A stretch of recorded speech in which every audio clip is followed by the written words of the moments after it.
Welcome to the Knight and Rose Show, where we discuss practical ways of living out an authentic Christian worldview. Today's topic is, are all religions equally true? I'm Wintery Knight. And I'm Desert Rose. Welcome, Rose. Your voice sounds so much better today. What happened? Oh, thank you. Yes, I'm so excited to be among the living. I thought I just had a virus, but it continued and my cough kept getting worse and worse, even though I didn't have any other symptoms. And so I started looking into some other possibilities and found out I had mold in my house. Mold? Yeah. So gross, right? And so I've been doing house renovations. I called in some professionals to get rid of the mold right away and to clean out the air ducts. And I'm in the process of exchanging the carpet in my house out for luxury vinyl laminate is what they call it. Oh, that sounds much better. And how's the bird feeder going? Oh, it's so great. I love it so much. I've been doing my work at a table right next to this huge window where I can see out and look to the bird feeder and watch the birds come and go all day long. And I've had at least a dozen different kinds of birds eat from my feeder and visit daily. And they're so beautiful and they're just so fun. They just look like little kids playing in a playground, just flying around the trees and eating my food and playing with each other. It's so great. Excellent. Okay, let's turn to our topic for today. So when it comes to discussing religion, I often hear people talk about my truth. And I remember having a conversation with a Mormon woman at a bus stop when I just had come to America and was starting my first job. And I was trying to figure out why she was a Mormon. And her answer was that her entire family was Mormon. And secondly, that being a Mormon just made her feel good. So is that what religion is about? Good question. It's certainly not about finding what makes us happy or finding what makes us comfortable or what we like right now. It's about finding out what the truth is, committing to living according to the truth. And I do believe that if we live according to the truth, ultimately we'll be happier, but it can cause quite a bit of suffering in the short term. It may not even be until the next life that we experience tremendous happiness as a result of living according to the truth. Does it really matter, though? Like, does it really matter if you have true beliefs, if, having a good community and having happy feelings kind of work for you?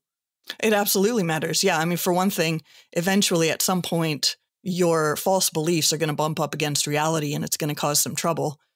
But secondly, there are also eternal consequences for rejecting the truth in order to follow what makes us feel good right now. Well, give us some. Okay. I actually could give you a whole bunch of them. I've collected these in my mind, at least, as I've traveled to about 30 different countries around the world. So in East Africa, where some good friends of mine are missionaries, there's a belief that AIDS is cured by having sex with a virgin. So in order to make sure they actually are getting a virgin, men will take little girls who are 8 or 9 years old and actually even infants. And they will have sex with them in order to try to cure their AIDS. Obviously, we know that AIDS then gets passed on to these little girls. And that's awful. Yeah. Besides the physical damage that is done for a lifetime, they're also obviously very emotionally and spiritually and mentally damaged as well. Their innocence is taken before they even have a chance to be children. It's a nightmare. I can give you another example from the Middle East. I could give you several from Islam in the Middle East, but one of them is the highest honor in life is to die as a martyr in jihad, according to Islam. So taking your own life while also taking the lives of as many non-Muslims as possible is considered the best use of your life. And anyone who does this, who commits suicide and takes the lives of non-Muslims with them, is guaranteed to go directly to paradise, where they'll have delicious fruits and tasty wines, rivers of wine, and perpetual virgins for all eternity. Okay, I have one now. So have you heard of the practice of sati in Hinduism? Oh, yes. That's it. Yeah, good example. Yeah. So this is a Hindu custom where the community forces widows to sit or lie down on the funeral pyre of their deceased husbands while his remains are burned up. So she's burned up Yeah, with, she's killed by burning because her husband died, even though she's perfectly healthy and usually very young. yeah. Yes, disgusting. And the funny thing about this is that the practice comes out of their religion. It comes from traditions about the goddess Sati. And this practice was going on into the 20th century in India. Even in 1987, they passed a law to restrict people from praising the practice and trying to, kind of tamp down on it. But Wow. Yeah. that's a situation where false beliefs are causing like a lot of trouble. Yeah. And lest we omit some of the disastrous false beliefs of the secular West, where we live, I'm thinking of how if a prepubescent girl says she feels like she's really a boy, the proper response, according to secularism, is to affirm her delusion, call her by a boy's name, dress her up as a boy, give her puberty blockers to stop her development, chemically castrate her and call it hormone replacement therapy, even chop off her healthy breasts, cut a massive chunk of tissue out of her arm and use it to make a fake penis. And all of this is an absolute disaster, physically, financially, and otherwise. Yeah, my understanding is that the financial costs for maintaining this and, treating it going forward is significant. Absolutely. Yeah. It's a commitment to continuous treatment, really for the rest of their lives. Daily dilations of an open wound, the loss of sexual pleasure. I mean, can you imagine being 12 years old and adults telling you can make this lifelong decision that's going to result in you never having any experience of sexual pleasure ever? No possibility of reproduction, even though most people actually change their mind about wanting children when they're adults, when they're in their 20s or 30s. But it just has so many real world costs. So this is a situation where the community is with you, the public schools and everybody, and you're feeling good about it. You're feeling happy in the moment. But because your beliefs are false, this is going to shipwreck you in the long term. Yep. So it really does matter that we get it right. Okay. It sounds to me like we need a way of measuring worldviews to evaluate which of them, if any, correspond to the world as it really is. Because in that case, at least we're going to see things like accurately and be able to make good decisions. For me, when I was very young, this was like life and death. So when I experienced kind of a low level of parental involvement, I kind of latched onto the New Testament and Shakespeare and my parents' college textbooks to be able to try to quickly come up to speed on the way the world really was in order to make good decisions. So I think that's our ambition, is to get an accurate picture of the world so we make good decisions. And there's a lot of alternative worldviews out there, so we have to be able to evaluate them. So how would you go about doing that? Well, first of all, we have to ask, what is truth? Sadly enough, there's a lot of confusion about even that question in our culture today. So truth is any proposition which aligns with reality. And the truth doesn't change based on my opinions about it, my feelings about it. It doesn't change whether I like the person who is making the truth claim. Something that is true remains true, whether I'm informed about it by someone I really dislike or by someone I love, admire, respect, adore. It doesn't change based on where I am culturally or physically, demographically, etc. Calculus works in China or Cleveland. Exactly. That's right. And the truth doesn't even change based on whether or not I know what the truth is. There are a lot of truths out there that I don't know. That doesn't mean they're not true just because I don't know them. So our view of truth is basically called the correspondence view of truth. So if somebody says it's raining outside and it really is raining outside, then that person's statement is true objectively. It doesn't matter about what anyone's opinion is or anyone's feelings are. It's objectively true because it corresponds to reality. So let's call truth claims that correspond to reality objective truth claims. And then the opinions and feelings and preferences that people might express, those would be subjective truth claims, like your favorite flavor of ice cream. That's subjective to you. But this Advil will cure your headache. That's objective. Okay. As long as that one works for you. I guess I should use that one. Okay. That traffic light is red, that's objective. Okay. Right. All right. So today, a lot of people they want to talk about my truth rather than the truth, the way that you've defined it, correspondence to reality. So they want to say that all truth claims are subjective, that none of them are really independent of the person stating it. How would you respond to that? Well, take that statement, all truth is relative. Okay. If all truth is relative, then even that statement would be a statement of opinion or preference. But that's not what the speaker intends. That's not what they mean. They intend to. Their statement is objectively true. Everybody else is subjective. Right, exactly. So it's like a self-defeating statement. It's like saying, I don't speak a word of English in English. Right. That's right. Exactly. Yeah. It's like saying every statement is just a personal opinion, but they don't think that their own statement is a personal opinion. Right. They intend that their own statement be objectively true, taken as an objective truth. But that's what they're claiming is impossible. So yes, like you said, it's a self-defeating statement. Okay, how would you respond to, we can't know the truth about anything? I hear that one a lot. So do I. And I first heard this actually when I was working at a church about 20 years ago from church members who were on the staff, from church workers who had backgrounds in ministry and were doing ministry full time. It was an absolute shock. But anyway, I like to suggest going to the house of those people who make this claim and playing the trumpet in their living room at 4 a.m. and seeing if they're able to know whether or not the trumpet is being played in their living room at 4 a.m. If they claim they can't know, if I'm sitting there playing the trumpet in their living room at 4 a.m. and they're like, no, I don't know that that's happening, I'll tell them, okay, well, you know what? Good news. I'm going to be here all week since you don't know the difference anyway. I mean, you cannot live consistently with such a ridiculous statement. Yeah. And I do software development for a living. And I tried to show you, some of what we do. You learn some HTML and CSS and things like that. So both of us understand how code works. If you write good code, then you get a functional web page or you get a functional, API, like a functional backend. But if you don't write code that produces results in the real world, then your company fails and you're out of a job. So imagine somebody coming into a software company and saying things like, all truth is relative and we can't know the truth about anything.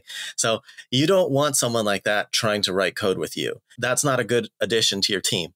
Right. So what we're looking for is for people who want to find out how the world really works so that they can make good decisions and get to where they're planning to go. Yeah, I really think this retreat from reality is about wanting freedom from constraints. People seem to choose which definition of truth they want depending on the circumstances. So if they're demanding something from others, they want their statements to be taken as objective truth. But if they're facing some sort of constraint or responsibility, expectations, obligations, then they tend to fall back to talking about their truth, my truth, that's your truth. They don't seem to want to be accountable to reality. Yeah, very interesting point. Okay, so let's turn back to worldviews in general, religions in general. This is a set of claims about reality. How can we tell whether one is better than the other, or which one is correct? How do we evaluate that? Yeah, well, as we implied when we stated the definition of truth, you can evaluate and test what is true by evaluating which claims best align with reality.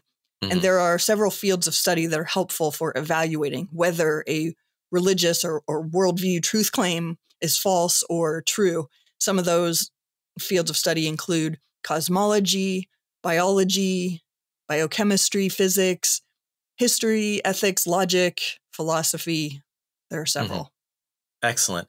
Okay, well, how about we use some of the time on this episode to just look at some of the truth claims from different religions, like in one area, and evaluate them using the appropriate field of study in order to see which of their claims aligns with reality and which ones don't. And if we don't get through, a bunch of them today, then we can just keep going in some subsequent episodes. Yeah, that sounds great. Before we get into that, though, I want to note that there are grains of truth in each religion. No religion or worldview is completely and totally wrong in everything that it teaches. So, for example, Islam teaches that the universe began to exist. It had a beginning. Buddhism teaches there's more to the world than just matter. That's true. Marxism even has an element of truth in that Marxism accepts the significance and relevance of science, which is true.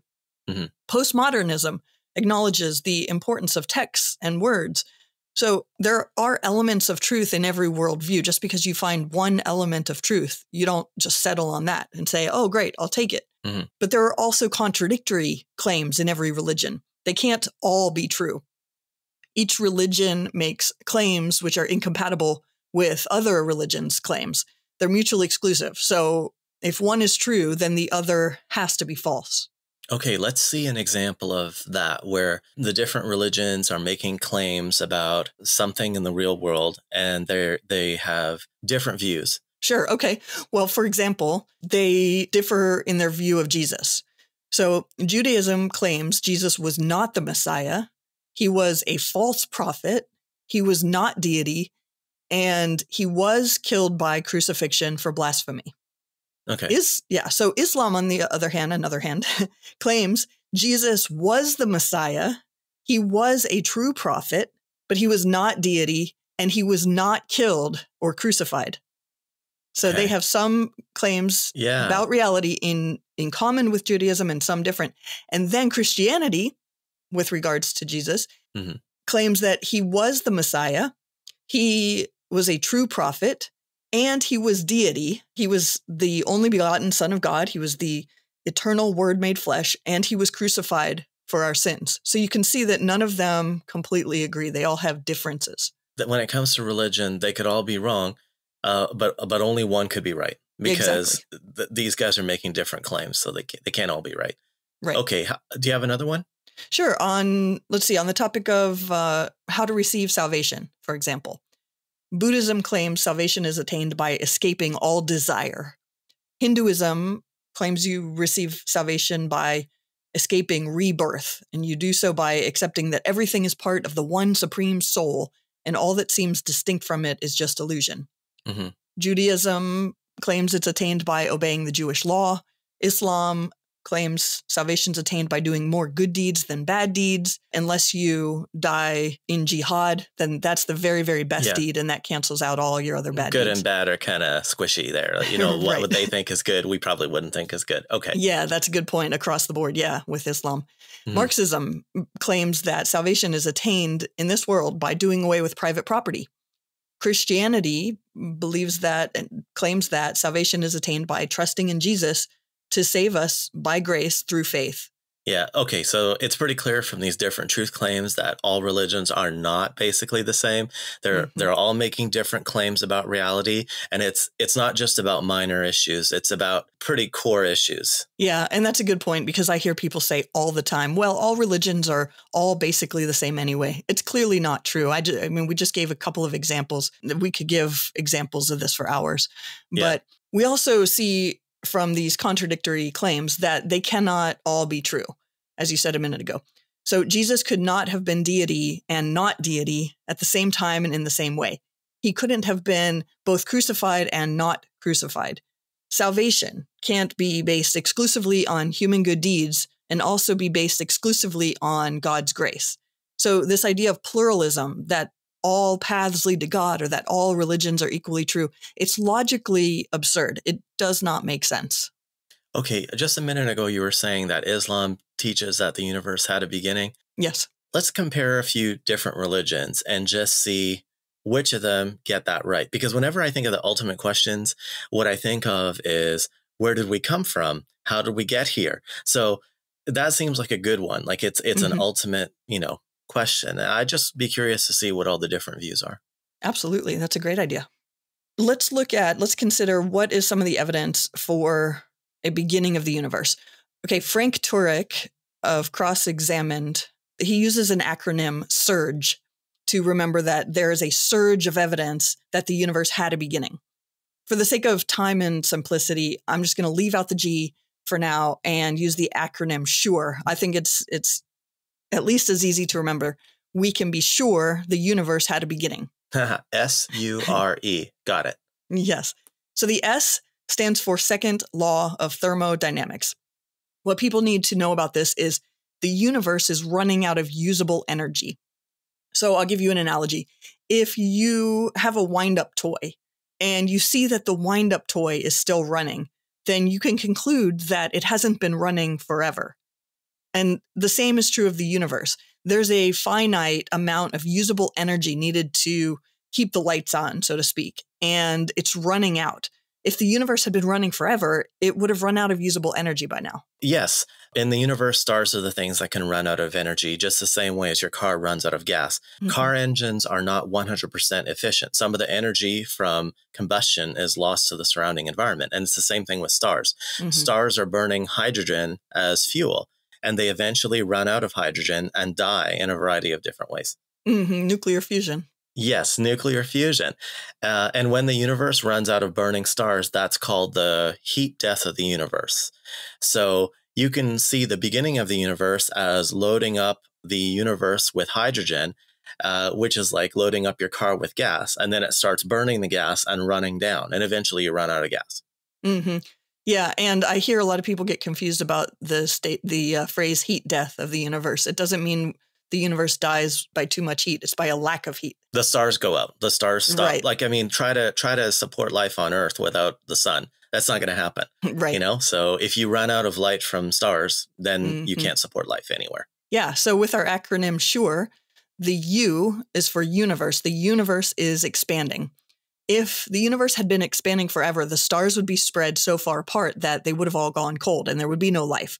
We can actually see evidence of the expansion today by measuring the redshift of galaxies at various distances. So galaxies that are moving faster are the farthest from the singularity. And this is called Hubble's law, named, of course, after the famous astronomer Edwin Hubble. Like the Hubble Space Telescope. Yeah, exactly. Okay, so sometimes people talk about an oscillating model of the universe. So they give you the expansion of the universe, but then they say that expansion is going to slow down and then the universe will contract like an accordion. So on that model, the universe could be eternal because it would just keep expanding and contracting. But there's two problems with that. The first problem is that there's no mechanism for a bounce, even if there is a contraction. And then the second problem is that there are predictions in that model about what we should see in the universe, and our observations do not match what's predicted. What the observations do say, though, is they match the idea that the universe is going to expand forever and become cooler and darker. So you can kind of think of the beginning of the universe as the beginning of that expansion from nothing. Yeah. So with our acronym SURE, the R is for radiation. The cosmic microwave background radiation is the heat and light that was produced by the explosion when the universe began to exist. As early as 1948, scientists predicted that this heat radiation would still be out there if the universe had begun to exist. And then in 1965, it was discovered by Arno Penzias and Robert Wilson. And just as predicted, the temperature of the radiation was 2.7 Kelvin. Yeah, that's what I like to see is when people make a prediction before they observe, then they make the observation and it matches the prediction. Yeah, exactly. Then we know we're really getting somewhere. All right, so let me give an analogy about this ambient radiation so everyone understands it and can talk about it. So imagine you were baking a turkey in the oven for a few hours. Okay, I've never done this, all right? But other people have told me it does take a few hours to bake one of these things. So yes, many. Yes. So while you're baking the turkey, all the heat is in the oven. And then when you take the turkey out, all the heat kind of dissipates to the surrounding room. If your room is, smallish, then the temperature of the room, it could go up a couple of degrees. And the cosmic microwave background radiation is the same thing. You have a whole bunch of heat in a tiny, tiny universe that's expanding, and then the universe expands to be quite large. But there's a low level of heat that's left over from the initial very hot state. And the current standard model makes a prediction about what that background heat should be. And that's exactly what we observe. So this is another confirmation of the beginning of the universe. Exactly. Yeah. And then in our acronym, SURE, the E is for Einstein's theory of general relativity. And what Einstein proved was that time, space, and matter cannot exist without one another. So they must have all begun to exist at the same time. Excellent. Okay. Yes, and that's actually that's what the standard model agrees with. Hmm. So I wanted to, some people when they talk about the standard model of the creation of the universe, sometimes people are concerned about the age of the universe or the age of the Earth, and I just want to emphasize that if you're talking to a non-Christian, a non-theist, you can just go with the standard science, and that will give you a beginning of the universe. So I wanted to read this quote from an article I found on BBC Science Focus. And BBC is not, this is the British Broadcasting Corporation, not a Christian source. Right. And this is what they write in their article. And I'm just, there's no ... here. This is just straight quote. The universe has not existed forever. It was born. Around 13.82 billion years ago, matter, energy, space, and time erupted into being in a fireball called the Big Bang. It expanded, and from the cooling debris, there congealed galaxies, islands of stars, of which our Milky Way is one among about 2 trillion. This is the Big Bang Theory. A universe popping into existence out of nothing is so bonkers that scientists had to be dragged kicking and screaming to the idea. But the evidence is compelling. The galaxies are flying apart like pieces of cosmic shrapnel, and the heat of the Big Bang is still around us. Greatly cooled by the cosmic expansion, this afterglow appears not as visible light, but principally as microwave radiation, the cosmic background radiation, which was discovered by radio astronomers in 1965. I love that quote. I actually find it commonly believed by Christians that the Big Bang was something created by atheists in order to explain away the creation without Christianity. That is not the way things went down at all. As the article you just read said, atheists hated this new information, which demonstrated a beginning of the universe. They wanted to believe that the universe was eternal because of what we're actually going to talk about next. Yes. Yeah. So just to summarize before we move on. So our point in discussing all of this is that not every religion is comfortable with the idea of a cosmic beginning. So Mormonism teaches that matter is eternal and pre-existing. Hinduism teaches an oscillating universe that's been oscillating forever and therefore existing forever. Okay. Islam, Judaism, and Christianity teach a beginning of the universe. And so when we're talking about which worldview is correct, we have to compare our beliefs with reality. And this is a good place to kind of make the first cut. Absolutely. All right. Well, why don't we move on to utilize some philosophy to consider whether the universe needs a creator, given what we've just talked about. That sounds like a great idea. All right. So Judaism, Islam, and Christianity hold that the universe had a creator. In other words, someone or something that caused it to begin, while secularism and atheism teach that the universe began by chance. They don't think it needed any sort of creator behind it. So who's right?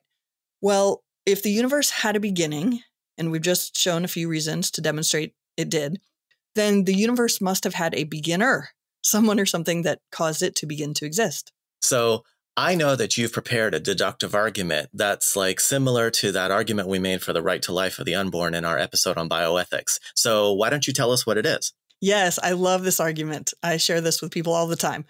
So it's known as the Kalam cosmological argument. It's a syllogism, which is a logical argument with two statements called premises and a conclusion. If the premises are true and the logic is sound, then the conclusion must be true. Excellent. So what's the first premise? Well, the first premise is everything that begins to exist has a cause. This premise is also known as the law of causality or the law of cause and effect, and it's the result of scientific observation throughout human history. Things don't just pop into existence out of nothing. That's why we're not afraid to cross the street when no cars are coming. We're not afraid one is just going to pop into the space that we are occupying out of absolute nothing. It's why we don't come home expecting to see a giant rhinoceros hanging out on our bed reading our books because he just popped into existence without a cause while we were away, right? Without the law of cause and effect, science actually wouldn't be possible because we wouldn't be able to discover truths about the laws of nature or how things work because there wouldn't be any rhyme or reason to nature. Yeah.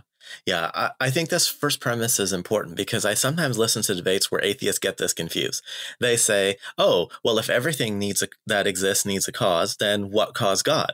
And that's not what you're saying. You're Right. saying everything that begins to exist requires a cause. Right. Exactly. Yeah. If the universe were eternal, it wouldn't need a cause. It wouldn't need a cause. Exactly. Only effects need causes. Right. Right.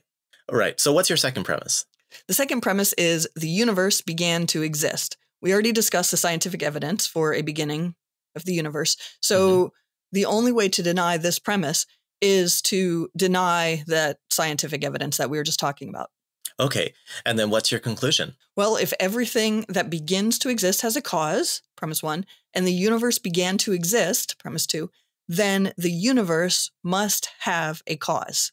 So that's the conclusion. The universe must have a cause. Fantastic. Yeah, that's a nice, simple 3-step argument for a supernatural cause of the beginning of the natural universe. And I hope that everyone listening either knows this already or you can memorize that and have a lot of fun with it. Let me tell you about what we know of the cause of the universe from this argument, from the things that we've already talked about. Okay, since time, space, and matter began to exist simultaneously, which we learned from the E in sure, then the cause must be timeless, spaceless, and immaterial, right? Because whoever or whatever created time, space, and matter couldn't have been confined to time, space, and matter. Oh, that makes sense. Yeah. Yeah. Also, because the cause chose to act rather than leave things the way they were before the creation, this cause must be personal. Persons act in time. Like, I'm going to take the garbage out. You know, I'm going to create the universe. You have to make a decision to do it. Right, exactly. Yeah, J. Warner Wallace and several other apologists said this was actually a big one for them to realize that the cause must have been personal. Another attribute of the cause we can know is because of what we know of the creation event and the heat it left behind, the cause must also be incredibly powerful. And because of recent discoveries about the fine-tuning of the universe needed to create and sustain life as we know it, we know that the cause must also be incredibly intelligent. Yes, indeed. To choose all of those constants and quantities so that the universe will support life. We should do a show on that. Yes. All right. So now we have a cause that's not made of matter because it created matter, and it exists outside of space and time because it created space and time. And it's a personal being, and it's incredibly powerful and intelligent. Yes. So I don't know about you, but this cause is shaping up to sound a lot like God. Yes.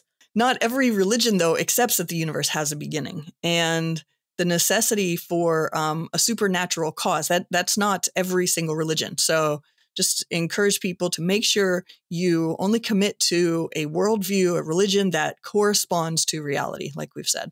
Yeah, and I just want to say that, like, when I was growing up, half of my family on my mom's side is Muslim. And the other half of my family on my dad's side is mostly Hindu and some Catholic. And I had to take a look at all 3 of these religions and go through them and debate with my mom and debate with my dad, and not my dad as much, but more like when our relatives came to visit. And just work through this. Like, what are you claiming? And let me compare it to reality. Let me compare it to history. And this was kind of ongoing. So if I can do it, you know, I think that everyone should do it. And what's more is I kind of run with like, I have friends who are in the church and they believe in the church, and they think that what goes on in most churches is, you know, very effective and so on. Well, some of them are getting a little concerned, but they're noticing declining attendance and declining engagement. And I think what people need to understand is that I think that Christians have more authority to speak when they're able to show their work and they don't come off as fundamentalists. Like, I remember in that first job I was talking about, we had a guy with a PhD from Northwestern, a master's degree from University of Illinois, Urbana-Champaign, who had done his bachelor's at Purdue. I was the only person on my software engineering team that didn't have a graduate degree at that time. I went back and did it later. But I went out to lunch with about a dozen of them, and I explained to them how I arrived at my views by using these methods that we're talking about, you know, comparing the claims to history and science and logic. Mm-hmm. And they said, I said, I'm really, really sorry, but I'm really conservative, and you guys aren't going to like that because this was a pretty liberal, company. Mm-hmm. And they said, you're not a fundamentalist. I said, oh, I am. I'm really conservative. And they said, you can't be a fundamentalist if you've looked at all the alternatives and rejected them for these reasons that you're telling us. Mm-hmm. This was Right. the company where I used to wheel my chair back up to a whiteboard and show them the calculations about how likely you are to get a functional protein by chance. And Right. these guys had done courses in this. And so Right. they were like tracking with me. So basically, my point is show your work. If you're going to have a conversation with people about which religion is correct, you need to have done your work and then show your work. Yeah, I actually had a conversation with a neighbor a couple years ago who told me that she really wanted to be a Christian and she thought the values were good, but because she was a scientist, she just could not be a Christian because she had studied the science and didn't think that some of the claims that Christians make were in line with science. And so one of these was a big deal for her was she thought that in order to be a Christian, you had to believe that the universe was no more than 10,000 years old. And I shared this evidence with her that we've just been talking about. And every step we went through, she was like, oh, yeah, that's actually true. Yeah, I do know that. And then she would go on and on about the scientific evidence. She knew at least as much about it, probably more than I knew about it. And so when I would make a statement, she would get all excited and tell me even more about that bit of evidence. And so then, I shared the Kalam cosmological argument with her. And she's like, oh my goodness, it does make sense. It is compatible with Christianity. Oh my goodness, I can be a scientist and a Christian? Really? Because I really want to be a Christian. And I was just so excited by that conversation. Yeah, that's the other thing about us doing our work in advance to make cuts, about this one can be true. This one's still a live option. Oh, no, this one has, bit the dust. It's out because of this. When we've gone through that process of watching these debates and learning all the different alternatives and showing our work to someone, we can talk to people about anything. Like I go, what do you do for a living? I'm a software engineer. Okay, let me talk to you about DNA and the origin of life. It turns out that everything in the cell is code. And now I'm going to show you how it works. And they like that. Yes. Or you had your friend at the observatory, remember? Yes. Yeah, I've had so many great conversations with him. He studies, he's a scientist. He studies cosmology and astronomy all day long just for fun now that he's retired. But yeah, also worked at a planetarium, worked at a science museum and all of that. And I've shared the whole story on previous episodes. But again, it was another situation where he affirmed absolutely all of the evidence that we've shared for the universe having a beginning. He had studied all that evidence. He knew, again, more evidence than I did for why it is only realistic and logical, sensical to agree that the universe had a beginning. He had just never thought about the implications of the universe having a beginning. He did know, of course, he affirmed the law of causality. He said, yeah, of course I believed in that. But he had in all of his schooling and studies and reading and teaching, it had never occurred to him that, what happens when you put these two together, that the universe had a beginning and everything that begins needs a cause. Yeah. And when I asked him, when I raised that and said, so then what do you think the cause was? He was stopped in his tracks and said, wow, I hadn't thought about it. I guess we'll never know, huh? We'll just never know. And how convenient. Right. But it's interesting though. People will say things like that in the heat of the conversation. Not that it was a heated conversation, but while they're they feel maybe a little bit on the spot, like they have to have the answer right then and there, and they don't, they'll say something like that. Well, I guess we'll just never know, or something happened, or things like that. But a lot of people will then go home, and when they're, trying to sleep at night or nobody's around, whatever, that will come back into their mind, and they'll have to reconcile that if they're willing.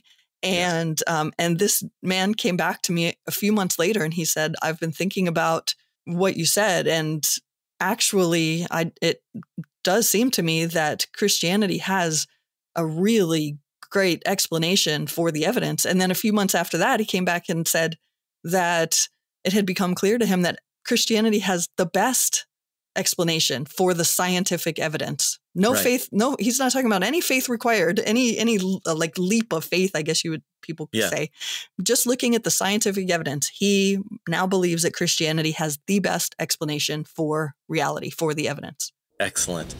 All right, let's end the episode there. We have more truth claims to evaluate in future episodes, and so we will be doing that. So if you enjoyed this episode, please consider helping us out by sharing this podcast with your friends, writing us a 5-star review on Apple or Spotify, subscribing and commenting on YouTube, and hitting the like button wherever you listen to the podcast. We appreciate you taking the time to listen, and we'll see you again in the next one.